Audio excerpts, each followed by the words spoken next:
पुरानी पेंशन की बहाली के मुद्दे पर आंदोलित सरकारी कर्मचारी लगातार हूबहू पुरानी पेंशन की बहाली की मांग पर अड़े हुए हैं। दूसरी तरफ पुरानी पेंशन की बहाली के मुद्दे पर आंदोलित सरकारी कर्मचारी लगातार इस मांग पर भी अड़े हुए हैं कि इस बार के बजट 2026 में कम से कम 40% अतिरिक्त बजट दिया जाए। लेकिन केंद्र की नरेंद्र मोदी सरकार इस बात का संदेश सरकारी कर्मचारियों को देना चाहती है कि सरकारी कर्मचारियों के आगे केंद्र की नरेंद्र मोदी सरकार सरेंडर करने वाली नहीं है। इसीलिए पुरानी पेंशन की बहाली के मुद्दे पर आंदोलित सरकारी कर्मचारियों की मांगों को ध्यान में रखते हुए केंद्र की नरेंद्र मोदी सरकार ने एक अलग तरह की रणनीति को अख्तियार कर लिया है, यानी कि बीच का रास्ता निकाला है, जिसके नाते से सरकारी कर्मचारियों को डायरेक्ट बुरा भी न लगे और सरकारी कर्मचारियों की सभी मांगों को माना भी न जाए। और इसलिए पुरानी पेंशन की बहाली के मुद्दे पर आंदोलित सरकारी कर्मचारियों की मांगों को ध्यान में रखते हुए केंद्र की नरेंद्र मोदी सरकार ने इस बार पेंशन और फंड को लेकर के टैक्स में छूट देने की तैयारी में जुटी हुई है और इसको बड़ी राहत के तौर पर प्रचारित करने का प्रयास भी किया जा रहा है। यानी कि एसटीटी फंड जो है और इसी के साथ पेंशन और पर टैक्स घटाने पर सरकार विचार कर रही है। ये रिपोर्ट निकलकर सामने आ रही है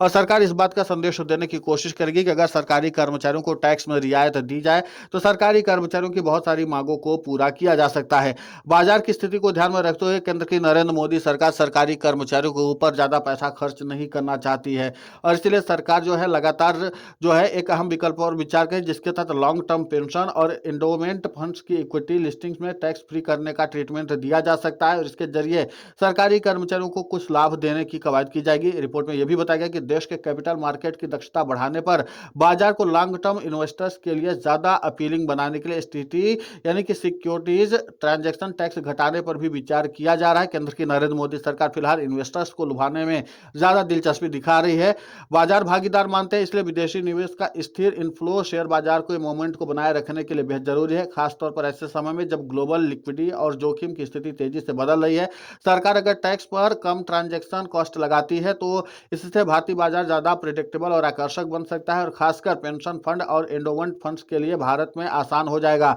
इसलिए बजट से पहले यह संकेत आ रहे हैं कि रिपोर्ट के मुताबिक इन उपायों पर अभी बातचीत हो रही है। सरकार का मकसद मार्केट मोमेंटम को पुश देना है, लेकिन सरकार राजकोषीय हितों से भी समझौता नहीं कर सकती है और यही वजह है कि इस मामले में फिलहाल कोई ऐलान नहीं किया गया है। लेकिन केंद्र की नरेंद्र मोदी सरकार इस बात को ध्यान में रखना चाहती है कि जिस तरीके से सरकारी कर्मचारियों पर ज्यादा पैसा अगर खर्च किया गया तो बाजार का मोमेंटम गड़बड़ हो सकता है और इसीलिए प्रधानमंत्री नरेंद्र मोदी हो या वित्त मंत्री निर्मला सीतारमण कोई बड़ा ऐलान नहीं कर रहे हैं सरकारी कर्मचारियों के लिए। सरकारी कर्मचारियों के लिए केंद्र की नरेंद्र मोदी सरकार फिलहाल ये कर सकती है कि उनके टैक्स में जो है उसमें थोड़ी सी छूट दे सकती है, जिसके नाते से रियायत मिलेगी और यह बताया जाएगा कि सरकारी कर्मचारियों को अगर टैक्स में छूट मिले तो सालाना तौर पर उनको एक बड़ी रकम बचत के तौर पर दिखेगी जो सरकार अपने तरफ से नहीं लेगी। तो जाहिर सी बात है कि उसके नाते से सरकारी कर्मचारियों का भविष्य सुरक्षित हो सकता है। लेकिन सरकारी कर्मचारी अभी भी हूबहू पुरानी पेंशन की बहाली के मुद्दे पर अड़े हुए हैं और इसी के साथ सरकारी कर्मचारियों को एक सुनिश्चित पेंशन देने की कवायद में भी केंद्र की नरेंद्र मोदी सरकार विकल्प पर चर्चा कर रही है और इसी के नाते से केंद्र की नरेंद्र मोदी सरकार अभी शेयर मार्केट को बचाने में भी जुटी हुई है कि कम से कम विदेशी निवेश आए और शेयर मार्केट जो है अच्छा ग्रो करे, ताकि एनपीएस के तहत केंद्र की नरेंद्र मोदी सरकार एक बार फिर से सरकारी कर्मचारियों के लिए सुनिश्चित पेंशन की घोषणा कर सके। केंद्र की नरेंद्र मोदी सरकार के लिए सबसे बड़ी चुनौती वर्तमान समय में कि बाजार लगातार औंधे मुंह गिरता चला जा रहा है। जो सरकार के एसेट्स लगाए गए हैं वो भी कोई ग्रो नहीं कर रहे हैं और सबसे अहम बात है कि सरकारी कर्मचारी यूनिफाइड पेंशन स्कीम जैसी योजना को सिरे से खारिज कर रहे हैं। एनपीएस पर भरोसा पहले से नहीं है उनको और इसी के साथ सरकारी कर्मचारी एक लंबे बजट वाले ओपीएस की मांग पर अड़े हुए हैं और इसके नाते से केंद्र की नरेंद्र मोदी सरकार फिलहाल उन तमाम विकल्पों पर विचार करे जिसके जरिए वो सरकारी कर्मचारियों के तमाम प्रभाव को कमजोर कर सके और इस बात का संदेश दे सके कि फिलहाल सरकारी कर्मचारियों के भविष्य को सुरक्षित रखने के लिए सरकार अपने तरफ से प्रयास कर रही है। लेकिन पुरानी पेंशन की बहाली के मुद्दे पर आंदोलित सरकारी कर्मचारी अब सरकार का गला पकड़ने में भी जरा बाज नहीं आ रहे हैं। उन्होंने कहा कि अगर हूबहू पुरानी पेंशन की बहाली का ऐलान सरकारी कर्मचारियों के लिए केंद्र की नरेंद्र मोदी सरकार नहीं करती है और बजट में सरकारी कर्मचारियों की व्यवस्था के लिए कम से कम 40% अतिरिक्त बजट की व्यवस्था नहीं की जाती है तो सरकारी कर्मचारी सड़क पर उतरकर संघर्ष करेंगे। तब कुल मिलाकर के सरकार और सरकारी कर्मचारियों के बीच संघर्ष भी देखने को मिल सकता है। जाहिर सी बात है कि बजट के बाद पुरानी पेंशन की बहाली के मुद्दे पर आंदोलित सरकारी कर्मचारी अपनी मांगों को पूरा करवाने के लिए एक तरह से आंदोलन के मोड पर आएंगे भी और सबसे अहम बात यह है कि जिस तरीके से बजट का विकल्प निकालने की कवायद में केंद्र की नरेंद्र मोदी सरकार जुटी हुई है उसका एक नया बानगी आपको हमने दिखा दिया कि फिलहाल केंद्र की नरेंद्र मोदी सरकार एनपीएस के तहत ही सरकारी कर्मचारियों की जो टैक्स है उसको फिलहाल रियायत में शामिल कर सकती है। इसके अलावा सरकारी कर्मचारियों की तनख्वाह में भी जो इनकम टैक्स लगता है उस पर भी थोड़ी रियायत दे सकती है और इन तमाम रियायतों के जरिए केंद्र की नरेंद्र मोदी सरकार एक बार फिर से सरकारी कर्मचारियों को बचत उत्सव मनाने की संकेत दे सकती है कि आप लोगों को बचत के लिए भी प्रेरित कर दिया गया है। यानी कि अब सरकारी कर्मचारी एक अच्छी खासी रकम जो है अपने खाते में रख सकता है और उसको इनकम टैक्स भी नहीं देना पड़ेगा। तो एक तरह से सरकारी कर्मचारियों को सेविंग के मोड पर केंद्र की नरेंद्र मोदी सरकार ले जा रही है और इस बात का संदेश जरूर देने की कोशिश की जाएगी कि सरकारी कर्मचारियों को अगर सेविंग के रास्ते पर ले जाया गया है तो कम से कम सरकारी कर्मचारी को आगे भविष्य की चिंता के लिए ज्यादा कुछ मेहनत करने की जरूरत नहीं है। उसके पास अगर एक सेविंग है तो बैंक के ब्याज के जरिए भी सरकारी कर्मचारी अपने भविष्य को सुरक्षित रख सकता है। तो जाहिर सी बात है कि जहां पर 40% अतिरिक्त बजट की मांग की जा रही थी, वहां पर केंद्र की नरेंद्र मोदी सरकार फिलहाल सरकारी कर्मचारियों की मांगों को आंखें तरसते हुए दिखाई दे रही कि फिलहाल वो सरकारी कर्मचारियों की सभी मांगों को मानने के लिए तो तैयार नहीं है।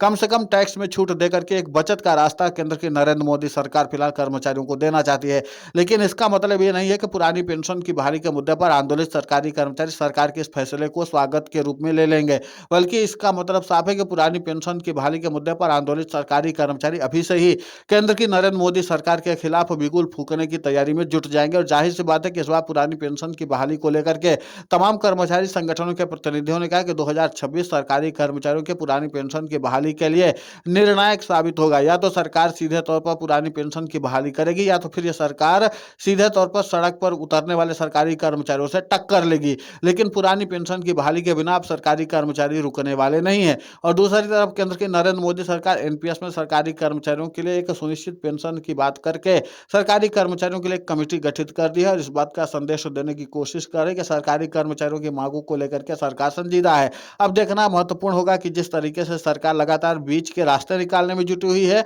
और सरकारी कर्मचारी बीच वाले रास्ते को स्वीकार करने के लिए तैयार नहीं है और सीधे तौर पर सरकार को चुनौती दे रहे हैं और इसीलिए सरकार और सरकारी कर्मचारियों के बीच रार ठनी हुई है। अब पुरानी पेंशन की बहाली का मुद्दा लगातार गर्माता चला जा रहा है। केंद्र की नरेंद्र मोदी सरकार फिलहाल नए नए विकल्प तलाश करने में जुटी हुई है, लेकिन देखना यह होगा कि आधिकारिक तौर पर क्या ऐलान किया जाता है। लेकिन फिलहाल केंद्र की नरेंद्र मोदी सरकार पेंशन फंड पर भी ज्यादा जोर देने की कोशिश में नहीं है और खासकर पेंशन फंड में, क्योंकि अभी तक का जो मार्केट है वो ज्यादा प्रगति नहीं कर पाए, सरकार के एसेट्स भी जो है वो लगातार प्रगति नहीं कर पा रहे हैं और इसीलिए पुरानी पेंशन की बहाली के मुद्दे पर आंदोलित सरकारी कर्मचारियों की चिंता बढ़ रही है और सरकार के ऊपर दबाव भी बढ़ रहा है। लेकिन सरकार अब अपने दबाव को दिखा नहीं सकती, लिहाजा सरकारी कर्मचारियों की सारी मांगों को मानने के बजाय 40% अतिरिक्त बजट देने के बजाय सरकारी कर्मचारियों के सेविंग पर ज्यादा ध्यान दे रही है, क्योंकि सरकार को पता है कि अगर सरकारी कर्मचारियों का सेविंग्स मजबूत रहेगा तो वो भविष्य में एक अच्छे एसेट के रूप में उसके लिए काम में आ सकता है और सरकारी कर्मचारियों के इन पैसे का अच्छा इस्तेमाल किया जा सकता है।